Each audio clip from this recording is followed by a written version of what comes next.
Warlocks, my brothers, you are not your luck, and your weapon or lack thereof does not define you. However, you will only go as far as your build, and we know that Warlocks are the glue of most fire teams that are clearing dungeons, Grandmaster Nightfalls, raids, etc. in PvE. Today, I'll be hooking you up with 4 evergreen Warlock builds for Season 19 and beyond. And if you stick around to the end, you'll see a build that remains the top tier choice for GM Nightfalls especially. Shall we begin, Guardians? Number 1, we have Professor Chaos! Chaos Commander Void build. The goal of this build is to throw vortex grenades that debuff enemies and trigger Devour for you. Mandatory gear will be demolitionist weapons with the Controverse Hold exotics, which are going to be the crux of the build. For aspects, you'll want Chaos Accelerant and Feed the Void.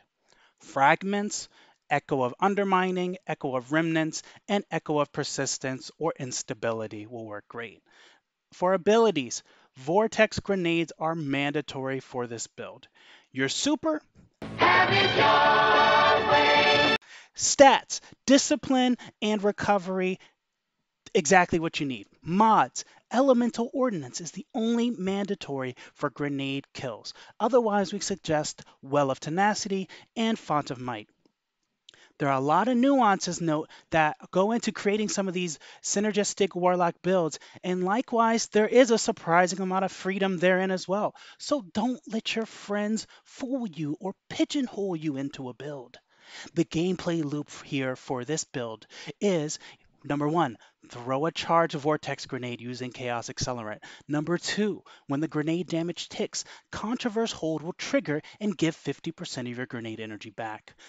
Controverse Holds can proc twice with 1 Vortex Grenade thanks to Echo of Remnants, which can give you full grenade energy back. Next, grenade kills will give you Devour and spawn Elemental Wells. Pick these up for your ability regen. All right, and note that this build and others will leave room for seasonal anti-barrier, unstoppable overload mods, etc. And we know that Destiny and Bungie are going to be changing those things, and we'll have even more room. So these builds, just like this, are going to cover the basics needed to get started with a top tier build. Chaos begins.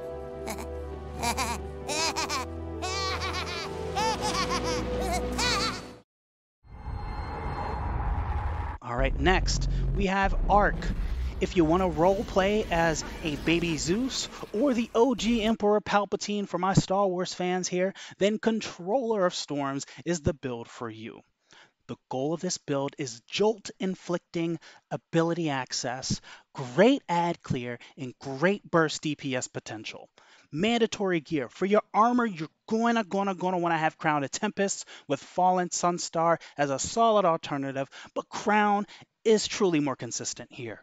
For the weapon, Delicate Tomb, Delicate Tomb, Delicate Tomb will be our weapon of choice. Aspects, you want Lightning Surge and Electrostatic Mind. For fragments, Spark of Shock, Discharge, Magnitude, and Beacons. Ability, Storm Trance, Pulse Grenade, plus Chain Lightning. Stats, Resilience, Recovery. Boom, done. Alternative third choice, Discipline, but that's next priority. Mods, Taking Charge, plus some sort of charge with light consuming mod. These are the basic essentials here. Then you have some variety afterwards. So how do we put this build all together in a gameplay loop?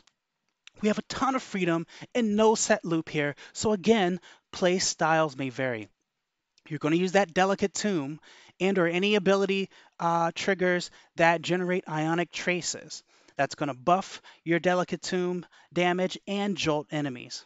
Delicate Tomb and Spark of Beacons have a great synergy as amplified kills with this weapon cause blinding explosions, which are regenning your abilities.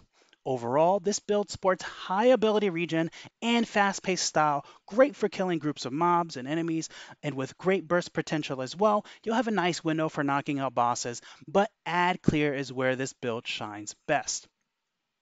Solar. If you are a member of the Fire Nation, then you're going to enjoy the Harnesser of Flame build. Goal here is going to be throwing infinite fusion grenades and casting infinite empowering rifts upon using your exotic Starfire protocol. Mandatory gear, of course, is going to be Starfire Protocol, chest piece, and weapons. Something that has a dot, whether Anarchy or Witherhoard will be best. The aspects here, the only mandatory one is Touch of Flame. For fragments, you'll need Ember of Ashes as a mandatory, and then options are Ember of Solace, Empyrean, and Singeing. Abilities. Fusion grenades and empowering rifts are musts, as they are what make the Starfire Protocol exotic. Your super is up to you. Tell your clan that you're more than a mere Well of Radiance machine, unless you want to be. And your radiant, space kilt wearing guardian of the galaxy self can be empowered to choose whichever you like. For stats, you'll want resilience and recovery as maximum or close to maximum as you can get. And mods, none are absolutely necessary here. You have optional routes here, but highly recommended are Font of Might, Elemental Ordnance, and Insulation. Your gameplay loop is probably one of the easiest to strongest ratio builds on the list here. Number one, place an empowering rift. Number two, start your weapon. Again, something that's going to be dot oriented with a Horde or Anarchy. Your DPS cycle to build fusion grenade energy. If your fusion grenade gets a kill, it recharges the rift. If your fusion grenade doesn't get the kill, your class ability regen mods will help recover your energy quickly. Step 5, repeat. I understand. Again, y'all, if you like this kind of content and you want to continue seeing more of it as soon as it drops, make sure to like and subscribe to the channel. So let's get down to business with arguably the best Warlock class in game right now. Winter has come at last. Stasis Engineer, aka the Cryotech. Sorry, Bungie, wrong developer. Stasis Engineer is the best Grandmaster Nightfall, or at least my favorite. Goal of the build is that you'll have these Bleak Watcher turrets that I know that everyone wishes they had, but Warlocks, we have them. Your Bleak Watcher turrets are going to freeze and slow large groups of enemies. Mandatory for this build, gear-wise, is the Ozymandias gloves, the Witch Queen arms exotic, and you're going to need a primary weapon with either Demolitionist or Headstone, and Wellspring as the second perk is, either of these are essentially a god roll for this build. Yes, kill him, yes! Aspects, you're running Ice Flare bolts and Bleak Watcher. For fragments, your standard are going to be Whisper of Refraction, Durance, Torment, and Chains. For headstone weapons, however, if you're running that, you'll want to use Whisper of Refraction, Durance, Chains, and Shards. So essentially, swap out the Torment for the Shards. Abilities, Cold Snap Grenades. You're going to have 2 grenade charges for the Ozymandias gloves, so you got to run Cold Snaps. You don't have a choice for melee or super. However, that's fine.